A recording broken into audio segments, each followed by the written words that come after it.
بھائی ابھی جو پارکنگ کے سلسلے میں اعلان کیا گیا وہ بہت اہم ہے، اس کی طرف توجہ دیں۔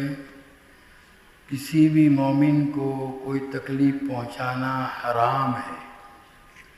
راستے میں اس طرح یا کسی کے مکان کے سامنے جہاں اس کی گاڑی رہتی ہے، ظاہر ہے اب وہ ان کے آنے کا وقت ہے اور اپنی گاڑی جہاں وہ روزانہ رکھتے ہیں وہ جب آئیں گے اور اس جگہ پر آپ کی گاڑی پارک کی ہوئی ہوگی تو ان کے لیے کتنی تکلیف ہوگی، اور گویا پھر یہ ہمارا درس قرآن ان لوگوں کے لیے مصیبت بن جائے گا، وہ بجائے دعا کرنے کے بد دعا کریں گے۔ یہ بہت اہم چیز ہے، اس کی طرف خاص توجہ کریں، اور جو ابھی اعلان کیا گیا اسی وقت تشریف لے جائیں باہر اور جا کر کے اپنی گاڑیوں کو، یہ مسجد کی قبلہ کی طرف بہت پارکنگ کی جگہ ہے، وہاں وہ پارکنگ کریں، یا کہیں دور وہاں ادھر یہاں یہ جو پل ہے بڑا، کیا نام ہے، برج ہے، اس برج کے نیچے کافی جگہ ہے، وہاں بھی آپ اسی طرح ذرا تھوڑا سا دور پارک کر کے آئیں گے تو آنے جانے والوں کو تکلیف نہیں ہوگی، یہاں کے جو مقامی گھر والے ہیں ان کو تکلیف، چونکہ یہ وقت اب گھر واپسی کا ہے، اور یہ اگر اپنی جگہ پر پارک تو کہاں کریں، اور آپ جب جائیں گے تو پھر وہ اپنی گاڑی لینے کے لیے جائیں گے، یہ تو بہت بڑی تکلیف ہوئی، اس لیے یہ صحیح نہیں ہے۔ پہلے بھی جب یہ درس ہوتا تھا ریاض الصالحین کا، اور اس درس کے اندر بہت سی مرتبہ اس طرح کا موضوع آیا تھا، وہاں آپ لوگوں کو بہت تاکید سے بتایا گیا راستہ رکے درمیان میں آنے جانے والی گاڑیوں کے لیے، چلنے والوں کے لیے اس طرح بھی پارکنگ، چاہے وہ گاڑیوں کا پارکنگ ہو چاہے وہ بائک کا ہو، وہ درست نہیں ہے، جائز نہیں ہے، حرام ہے، حرام، اس سے ناجائز نہیں کہتا، حرام ہے۔ وہ حضرت مفتی شفیع صاحب رحمۃ اللہ علیہ نے باقاعدہ اس کی تصریح فرمائی، یہ بہت خطرناک چیز ہے، اس سے اپنے آپ کو بچاؤ۔ یہ لوگوں کو تکلیف پہنچانے سے ہمارے ثواب کا بہت بڑا حصہ ختم ہو جاتا ہے، ان کے پاس چلا جاتا ہے۔ تو اس لیے یہ جو اس طرح کے درس سننے کے لیے آتے ہیں ان سے ہم نے کیا سیکھا؟ سب سے بڑی چیز تو یہ ہے کہ ہمیں اس طرح رہنا ہے کہ ہماری ذات سے کسی کو کوئی تکلیف نہ پہنچے، یہ بہت اہم چیز ہے، اور اس کی شریعت میں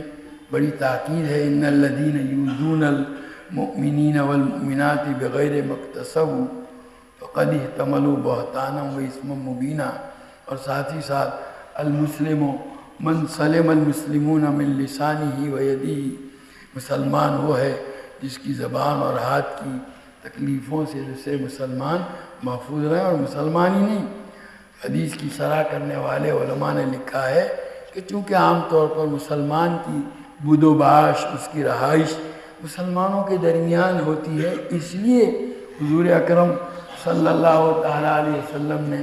یہ جملہ استعمال فرمایا کہ مسلمان حقیقی وہ ہے کہ دوسرے مسلمان، ورنہ اس کا مطلب یہ نہیں ہے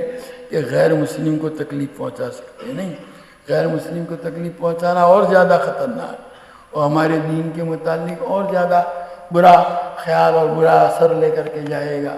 تو ہمارا یہ عمل جو ہے یہ ہمارے دین کی تعلیمات سے نفرت کا ذریعہ بن جائے گا۔ اس لیے جن لوگوں کی بھی بائکیں اور گاڑیاں اس طرح ہیں ان سے درخواست ہے کہ اپنی گاڑیوں کو ہٹا لیں وہاں سے، اور آئندہ کے لیے اہتمام کریں، ذرا دور یا پارکنگ کر کے آئیں یا پیچھے جگہ ہے وہاں پارک کریں، تو اس کی وجہ سے یہ جو تکلیف ہوتی ہے وہ نہیں ہوگی۔ آئندہ اہتمام کریں گے یا نہیں؟ کرو، اس کا بہت اہم ہے، یہ بہت اہم چیز ہے۔ اس طرح کی تکلیف پہنچانے سے ہمارے ثواب کا بہت بڑا حصہ دوسرے لوگوں کے نامہ اعمال میں چلا جاتا ہے، اس لیے اس سے اپنے آپ کو، حضور اکرم صلی اللہ تعالیٰ علیہ وسلم کا عمل تو اتنا زیادہ کہ رات کو جب آپ اپنے مکان پر تشریف لاتے تھے تو سلام بھی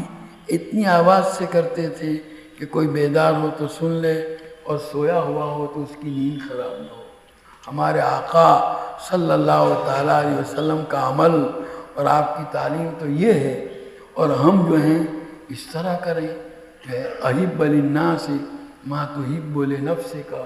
حدیث میں تعلیم دی گئی ہے کہ لوگوں کے لیے بھی وہی چیز پسند کرو جو اپنے لیے پسند کرتے ہو۔ ہمارا راستہ کسی نے بند کر دیا ہو، ہمارے گھر کے سامنے جہاں ہم اپنی گاڑی پارک کرتے ہیں کوئی آدمی اپنی گاڑی پارک کر کے چلا گیا ہو تو ہم پر کیا گزرے گی؟ ہم اس کو کیسے برداشت کریں گے؟ تو پھر دوسرا کیسے کرے گا؟ اس لیے ان چیزوں کا خاص طور پر اہتمام ہونا چاہیے۔ تو شیخ سعدی رحمۃ اللہ علیہ کا قصہ تو میں ہمیشہ سناتا رہتا ہوں، اور پڑوسی اور جہاں دوسروں کی تکلیف سے ہمارے اکابر اپنے آپ کو کتنا بچاتے تھے۔